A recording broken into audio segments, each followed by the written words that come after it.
कपिल श्रीवास्तव जी, राजभर जी को आपने अपने साथ लिया था विधानसभा चुनाव में, साइकिल में खूब घुमाया, मतलब इतना ज्यादा घुमा दिया कि वो थक गए या करियर से गिरा दिया। एक्चुअली उन्हें साइकिल की सवारी पसंद नहीं थी,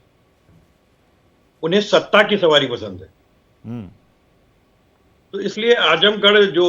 उपचुनाव था उसमें उन्होंने मामा शल्य की भूमिका अदा करनी शुरू कर दी और बेहतर समय से पहले हमें यह पता चल गया कि आस्तीन का सांप कौन है। और सबसे बड़ी चीज ये कि जो एक उनकी प्रवृत्ति है, जिस थाली में खाना खाते हैं उसी को छेदते हैं। तो दोबारा वो छेदने के लिए एनडीए के पास, भारतीय जनता पार्टी के पास गए हैं और नरेंद्र मोदी जी को सबसे बड़ा झूठा प्रधानमंत्री कहने वाले,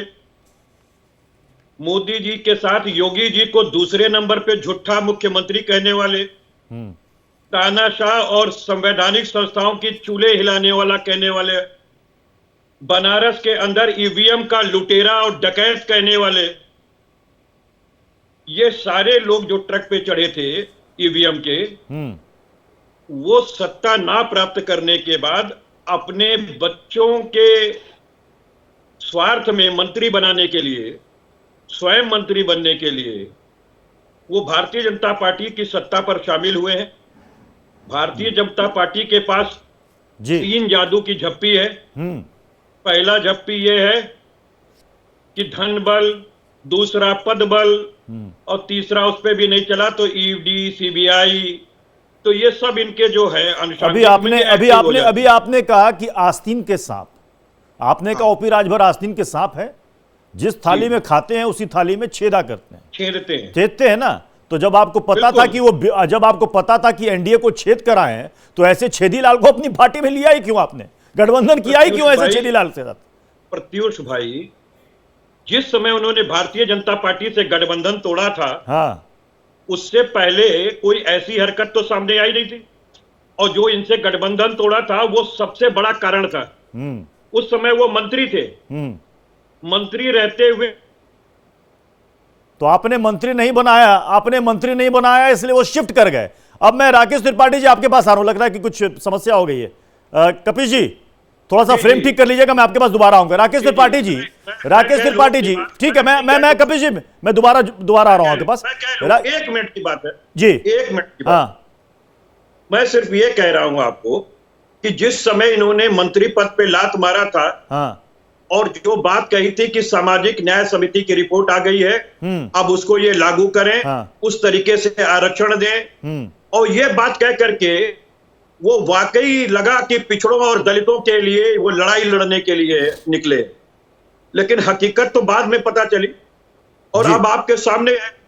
जो राजनीतिक थाली के बैगन हैं, हाँ, वो भारतीय जनता पार्टी को बहुत बहुत मुबारकबाद, हाँ, क्योंकि हमने तो बहुत पहले ही उनको, मतलब आप ये कह रहे हैं कि आस्तीन के सांप ने, आप ये कह रहे हैं आस्तीन के सांप को आपने बाहर निकाल दिया। वो आस्तीन का सांप जो है वो एनडीए में चला गया,